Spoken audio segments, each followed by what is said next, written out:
الحمد لله رب العالمين، والصلاة والسلام على سيد الأنبياء والمرسلين. أما بعد فأعوذ بالله من الشيطان الرجيم. بسم الله الرحمن الرحيم. ألا إن أولياء الله لا خوف عليهم ولا هم يحزنون.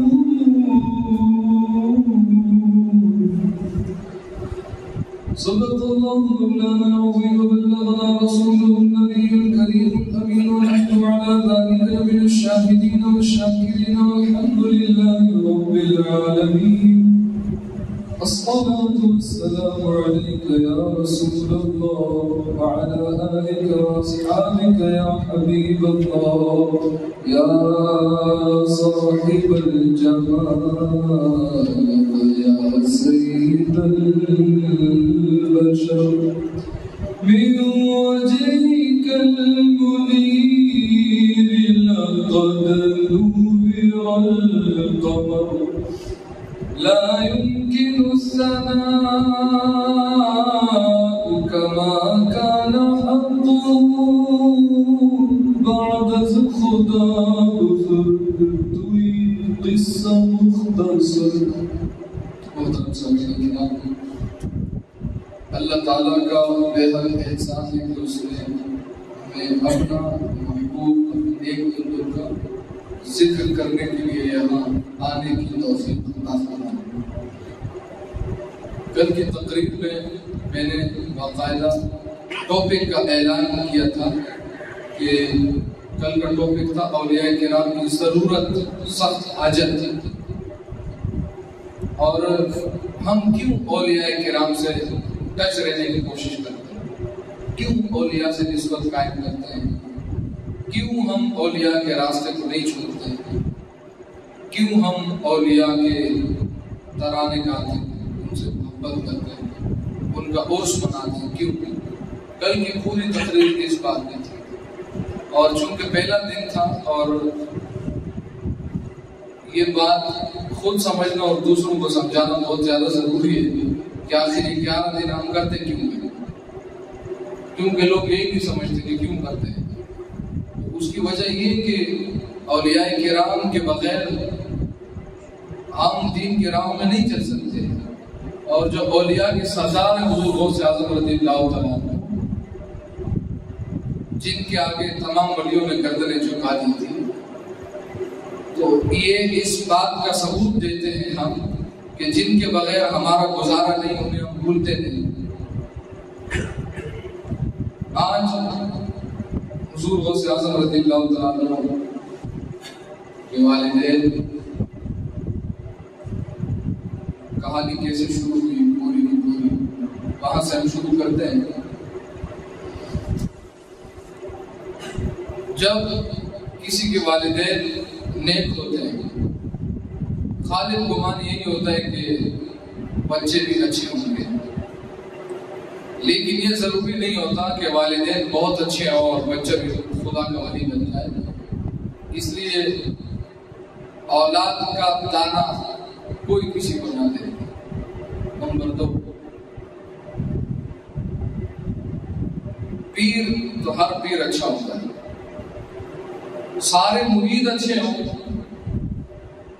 یہ ضروری نہیں ہے. لہذا مرید کے گناہ کا تانا کوئی پیر کو نہ دے.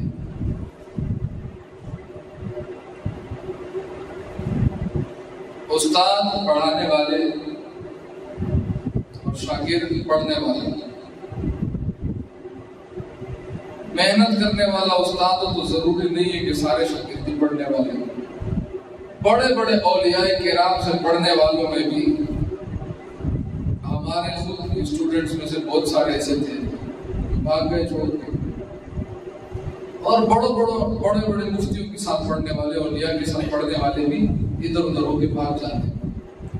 تو کوئی شاگرد کی کمزوری کا تانا استاد کو نہ دے، پیٹ اولاد کی تنگی کا، کمزوری کا، گناہ کا تانا ماں باپ کو نہ دے، مرید کے گناہ کا تانا پیر کو نہ دے، شاگردوں کی کمزوری کا تانا استاد کو نہ دے، اور امتیوں کی گمراہی اور کفر کا تانا کوئی نبی پاک صاحب اللہ صلی اللہ علیہ وسلم کی طرف منسوخ نہ کرے۔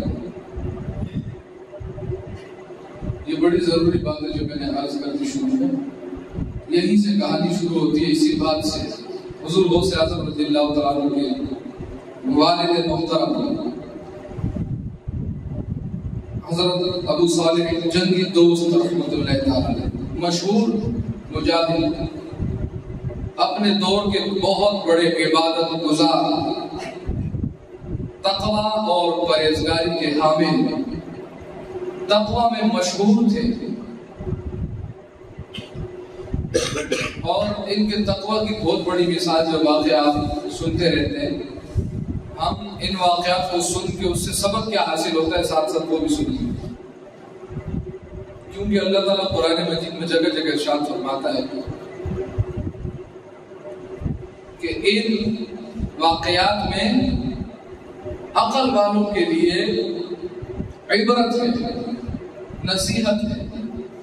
تو یہ جو ہم واقعات سنتے ہیں، سناتے ہیں، اس کو ایسے نہیں گزار دینا چاہیے کہ باپ نے کہا، ماں نے کہا جاؤ سننے چلے جاؤ، سننے چلے گئے۔ مین مقصد ہوتا ہے نصیحت حاصل کرنا، عبرت پکڑنا، ان کی زندگی کو اپنی زندگی کے اندر شامل کرنا، ان کے راستے کو پکڑنا۔ آپ ایک نہر کے کنارے جا رہے تھے، بڑی سخت بھوک لگی ہوئی تھی، حضور غوث اعظم رضی اللہ عنہ کے والد محترم، آپ کا نام ابو صالح جنگی دوست تھا۔ نہر میں چلتے چلتے ایک سیب آپ کو ملا، اس سیب کو آپ نے اٹھایا اور تناول فرما لیا، کھا لیا۔ کھانے کے بعد جواز اور عدم جواز میں الجھ گئے کہ جائز بھی تھا یا نہیں تھا، اور نہر کے ساتھ ساتھ چلنا شروع کر دیا۔ دل نے کہا کہ ڈھونڈو کس کے باغ سے یہ سیب آیا ہے، تاکہ اس سے اجازت لے لی جائے، معافی کروا لی جائے، کہیں قیامت کے دن پکڑ نہ ہو جائے، باغ والا پکڑ نہ لے کہ تم نے میرے باغ کا سیب کھایا بغیر پوچھے، بغیر اجازت۔ یہ آپ کا تقویٰ پرہیزگاری ہے، آپ کی پرہیزگاری کا عالم تھا، ورنہ دریا میں چلتا چلتا سے کوئی اٹھا کے کھا لے، اس سے پرسش نہیں ہوتی ہے۔ یہ آپ کا تقویٰ تھا، خوف خدا تھا، قیامت کے دن پر ایمان تھا، قرآن مجید پر عمل تھا کہ قیامت کے دن ایک ایک چیز کا حساب ہوگا۔ چل پڑے، چلتے رہے یہاں تک کہ وہ باغ آ گیا جس باغ سے یہ سیب آیا تھا۔ اب جب دیکھا کہ وہاں درخت نہیں ہے تو سوچنے لگے کہ یقیناً یہ سیب، یہ قوم کسی باغ سے گر کر نہر میں بہہ کر آیا ہے۔ پتہ کرنا شروع کر دیا، چلتے چلتے باغ کے مالک حضرت عبداللہ صومعی رحمۃ اللہ تعالی علیہ، جو جیلان کے مشائخ بلکہ اس وقت کے دنیا کے اولیاء کرام، علماء کرام، مشائخ عظام میں مشہور بزرگ تھے، ان تک پہنچے اور عرض کیا کہ حضور یہ باغ آپ کا ہے؟ آپ نے ارشاد فرمایا ہاں۔ میں اپنے الفاظ میں واقعہ عرض کروں گا جتنا آسان مجھ سے ہو سکے۔ کہا آپ کا ہے؟ ارشاد فرمایا جی مجھے معاف کر دے، میں نے آپ کے باغ کا سیب کھا لیا۔ جب حضرت عبداللہ صومعی رحمۃ اللہ تعالی علیہ نے یہ عالم دیکھا تو سمجھ گئے کہ یہ عام آدمی نہیں ہے، لوگوں کی عزت کھا جاتے ہیں، آبرو کھا جاتے ہیں، جائیداد ہڑپ کر جاتے ہیں، زمینوں پر قبضے کر لیتے ہیں اور خوش ہو جاتے ہیں کہ بھائی مال آیا ہے. یہ یقیناً اللہ کا بہت بڑا ولی ہے جو ایک سیب کھانے کے بعد بھی پوچھتا ہے کہ حضور یہ آپ کے باغ کا سیب ہے، اگر ہے تو مجھے معاف فرما دیں، میں نے آپ کے باغ کا سیب کھایا ہے، اگر معاف نہیں کرواتے تو مجھ سے مزدوری کروا لیں. اس کے بدلے حضرت عبداللہ سرمئی رحمۃ اللہ تعالی علیہ نے جب یہ دیکھا تو کہا ہم تو معاف نہیں کریں گے، اس کے بدلے میں آپ کو کام کرنا پڑے گا. سمجھ گئے کہ اسے اپنے سے جدا نہ کرو، اس نیک آدمی کو اپنے پاس ہی رکھو تو برکت نصیب تھی. کہا حضور ٹھیک ہے میں کام کرنے کے لیے تیار، کام کروایا. جب کام کروایا اور زیادہ متاثر ہو گئے کہ یہ تو بڑا ہی نیک اور مخلص آدمی ہے کہ جو کام جیسے جیسے کرنے کے لیے دیا تھا ویسے ویسے پورا کیا تاکہ سیب کھانے کا بدلہ پورا ہو جائے. اب حضرت عبداللہ سرمئی رحمۃ اللہ تعالی علیہ نے سوچا کہ اسے جانے نہیں دینا چاہیے. کہا حضور اب میں جا سکتا ہوں؟ کہا نہیں، ابھی سیب کھانے کی مزدوری پوری نہیں ہوئی، اور کام کرو، اور کام کروایا. جب اور کام کروایا اور زیادہ متاثر ہوئے، ارشاد فرمایا 2 مہینے اور کام کرو، 3 مہینے اور کام کرو. یہ بڑھاتے رہے اور وہ آپ کے لیے کام کرتے رہے اور آگے سے اف تک نہیں کیا کہ ایک سیب کا ہے بھائی کتنا کام کرواؤ، اف تک نہیں کیا، کیونکہ وہ یہ نہیں چاہتے تھے کہ سامنے والے کی دل آزاری ہو اور قیامت کے دن ان سے پرسش ہو جائے. بالآخر حضرت عبداللہ سرمئی رحمۃ اللہ تعالی علیہ نے جب دیکھا کہ اس گوہر نایاب کو اس طرح ضائع نہیں کرنا چاہیے، یہ چلا گیا تو کہاں ڈھونڈیں گے، تو ارشاد فرمایا آخری جو میرا حکم ہے سیب کھانے کے بدلے میں ایک کام اور کرنا پڑے گا. کہا حضور وہ کام بھی بتا دیجئے، وہ کیا کام ہے؟ ارشاد فرمایا میری ایک بیٹی تھی، وہ ہاتھوں سے معذور ہے، پاؤں سے معذور ہے، چل نہیں سکتی، اندھی ہے دیکھ نہیں سکتی، گونگی ہے بول نہیں سکتی، بہری ہے سن نہیں سکتی. تمہیں اس سے شادی کرنی پڑے گی. کسی آدمی کو یہ بول دو نا گونگی بہری اندھی نہیں، خالی بول دو لنگڑی ہے، بولے گا جاؤ کام کرو، تو میں لنگڑی سے شادی کروں گا. اب بولو ہاتھ نہیں ہے اس کا، اتنا بول دو کہ وہ بہنگی ہے، اس کی آنکھیں ٹیڑھی ہے، وہ ریجیکٹ کر دے گا، میں نہیں کروں گا شادی. سیب کھایا ہے وہ تمہارے ہیرے تو نہیں اٹھا کے لے کر گیا. میں یہ تقویٰ پرہیزگاری کا عالم دیکھیے. معافی مانگ رہے ہیں ایک آدمی سے، معافی کہ مجھے معاف کر دو، یہ ہوتی ہے معافی. وہ ہمارے جو معافی ہوتی ہے نا معاف کر بھائی معاف کر جا، یہ اس کو معافی نہیں بولتے ہیں، اس کو بولتے ہیں اگلے شخص کو اور ذلیل کرنا، اس کا اور دل دکھانا. بولتے ہیں نا اچھا بھائی معاف کر دے یار، علی سوزی ارے سوزی، یہ سوزی نہیں ہوتا ہے. تو اس طرح اگر کسی نے کسی سے سوزی کی ہے تو وہ سوزی نہیں ہے، ایک اور گالی دے دی اس کو لوگوں کے سامنے. اور اس طرح معافی مانگ کے لوگ پھر اور بولتے ہیں، کہتے ہیں معافی تو مانگ لینا اور کیا کروں، پاؤں پکڑوں کیا تیرے. تو یہ معافی مانگ رہا ہے، لڑائی کر رہا ہے، یہ معافی مانگنے کا طریقہ نہیں ہوتا ہے. معافی مانگنے کا مین مقصد ہوتا ہے سامنے والے کے دل کو راضی کرنا. اگر سامنے والے کے دل کو راضی کر لیا سمجھو کام ہو گیا.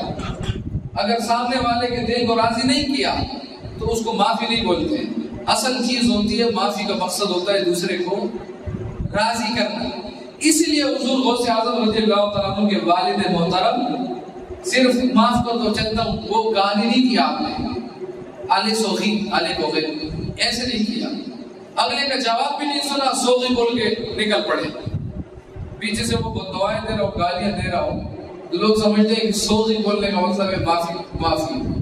معافی کا اصل مقصد ہوتا ہے سامنے والے کو راضی کرنا، معافی مانگنا کہ جو قصور ہم نے کیا ہے وہ قصور معاف کر کے وہ راضی ہو جائے، اس کو معافی بولتے ہیں، اس کو راضی کرنا۔ وہ راضی، اگر وہ راضی نہیں ہوتا تو سوغی بولنے سے کیا ہوگا؟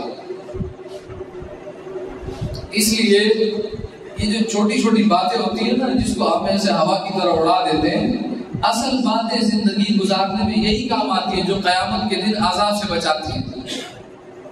اس لیے یہ بزرگ چھوٹی چھوٹی باتوں کو پوائنٹ آؤٹ کرتے تھے، چھوٹی چھوٹی باتوں کو۔ جیسے ہم لوگ ہوتے ہیں نا، تو ہم کیا کرتے ہیں کہ مثال کے طور پہ ہم چھوٹے چھوٹے عمل کے بارے میں پوچھتے ہیں، عید والے دن روزہ کب تک ہوتا ہے، وہ جو بقر عید کو ہوتا ہے، کھجوریں کھا لیا یا نہیں کھا لیا، ان چیزوں کے بارے میں پوچھتے ہیں، چھوٹی چھوٹی چیزیں جس کو کرو تو ثواب ہے، نہ کرو تو کوئی گناہ نہیں ہے، کوئی کوشش نہیں ہے۔ ان میں بڑا ذرا سا کوئی غلطی ہو جائے نا تو دوسروں کے خلاف بھی بولنا شروع کر دیتے ہیں، ایسے بولتے ہیں۔ اس کو یہ بھی پتہ نہیں ہے کہ بقر عید والے دن جو ہے نہیں کھا کے آتے ہیں، کھا کے آ گیا، کوئی کھا کے آ گیا تو کوئی حرام تو نہیں کھایا نا، اور اگر کھایا ہے تو گناہ بھی نہیں کیا، مستحب تھا کہ وہ نہ کھا کر آئے، مستحب ہے۔ اور اس پر ستم ظریف ہے تو روزہ تک بول دیتے ہیں میرا روزہ ہے۔ تو یہ چھوٹی چھوٹی باتوں کو ہم بہت زیادہ پوائنٹ آؤٹ کرتے ہیں، جن کو کرنا تو ثواب ہوتا ہے، نہ کرنا کوئی گناہ نہیں ہوتا، اور نہ کرنے والے کو برا بھی کہہ رہے ہوتے ہیں۔ اس کو بولتے ہیں جہالت۔ جو اولیاء کرام جس کا بہت خیال رکھتے تھے، وہ دیکھتے تھے کہ گناہ والا کام کہاں ہے، جس سے وہ کروڑوں میل دور بھاگتے تھے گناہ کے کام سے۔ چھوٹی سی چھوٹی غلطی ہو جاتی تھی تو اس کی وجہ سے وہ بہت زیادہ پریشان ہو جاتے تھے۔ حضور علیہ السلام سے ایک آدمی نے کہا میرا انتظار کرنا، میں آتا ہوں۔ ایک شخص نے کہا آپ یہاں سے ہل نہیں سکتے جب تک میرا پیسہ واپس نہیں کرو گے، اس طرح کا واقعہ۔ تو حضور علیہ السلام غالباً جتنا مجھے یاد پڑتا ہے 3 دن تک ہمارے نبی علیہ السلام وہی کھڑے رہے، وہی کھڑے ہو کر نمازیں اور سب کرتے رہے، وہاں سے ہلے نہیں آئے۔ تو یہ ہمارے علماء کرام، اولیاء کرام، نبی علیہ السلام نے یہ درس دیا ہے کہ میرے بھائیوں، بڑی بڑی باتوں میں الجھنے سے پہلے ذرا یہ دیکھ لو کہ کہاں ہم سے گناہ سرزد ہو رہا ہے، پہلے گناہ سے تو بچو۔ تو اسی لیے حضور غوث اعظم رضی اللہ تعالیٰ کے والد نے انہیں راضی کرنے کی کوشش کی، اور راضی کرنے میں اس حد تک آگے بڑھ گئے کہ اندھی، گونگی، بہری، لپک باپ گیتے، لپک باپ توندے، لپک باپ گوزے، لپک باپ ماسے، لپک باپ تغابے کچھ نہیں کر سکتی ہے۔ کیا کرتی ہے؟ پڑی رہتی ہے بس بیٹھ کے اوپر۔ ایسی عورت ہے۔ آپ ایک شخص کو صرف اس کا سیب کھانے کی وجہ سے راضی کرنے کے لیے ایک ایسی عورت سے بھی نکاح کرنے کے لیے راضی ہو گئے کہ یہ راضی ہو جائے اور قیامت کے دن میری پکڑ نہ ہو جائے۔ جہنم کا عذاب بڑا سخت ہے۔ جب آپ کی شادی ہو گئی، شادی کرنے کے بعد جب کمرے میں گئے، دیکھا کہ انتہائی نورانی صورت والی، پاک باز، خوبصورت عورت ان کا انتظار کر رہی ہے۔ جب ان کو دیکھا، ان کی آنکھوں کو دیکھا، آنکھیں ٹھیک ہے، زبان کو دیکھا، زبان ٹھیک ہے، کان بھی ٹھیک ہے، ہاتھ بھی ٹھیک ہے، پاؤں بھی ٹھیک ہے۔ نہ صرف ٹھیک بلکہ یہ تو بہت زیادہ حسین و جمیل اور نورانی چہرے والی عورت ہے۔ الٹے پاؤں واپس گئے اور کہا کہ حضور آپ نے ارشاد فرمایا تھا اندھی ہے وہ تو دیکھ سکتی ہے، آپ نے کہا تھا بہری ہے وہ تو سن سکتی ہے، کہا تھا گونگی ہے وہ بول سکتی ہے، کہا اس کے ہاتھ نہیں ہے، پاؤں نہیں ہے، معذور ہے، وہ تو بالکل ٹھیک ہے۔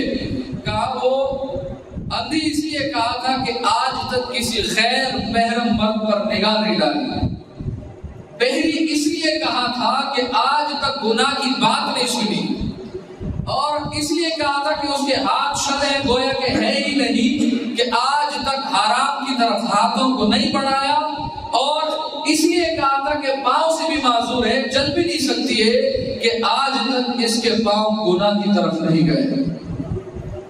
ایسی متقی پرہیزگار عورت، اور جب اتنی متقی پرہیزگار عورت اتنے بڑے بزرگ کی بیٹی کسی کے نکاح میں گئی، اور جس کے نکاح میں گئی وہ نکاح کرنے والا بھی ایسا متقی اور پرہیزگار کہ آخرت کے معاملے میں کوئی چھوٹے سے چھوٹا کمپرومائز کرنے کے لیے بالکل تیار نہیں ہے، آخرت کے معاملے کو سیدھا کرنے کے لیے چھوٹے سے چھوٹے شک والے کام، شک والی بات سے بھی آگے گزرنے کے لیے کلیئر کیے بغیر آگے گزرنے کے لیے راضی نہیں۔ ایسا متقی مرد اور ایسی متقی عورت جب ان دونوں کا نکاح ہوا اور یوں سمجھو کہ تقوی پرہیزگاری کا ملاپ ہوا، آپس میں دو اللہ والوں کا ملاپ ہوا، ان دو دلوں کا ملاپ ہوا، جو دو دل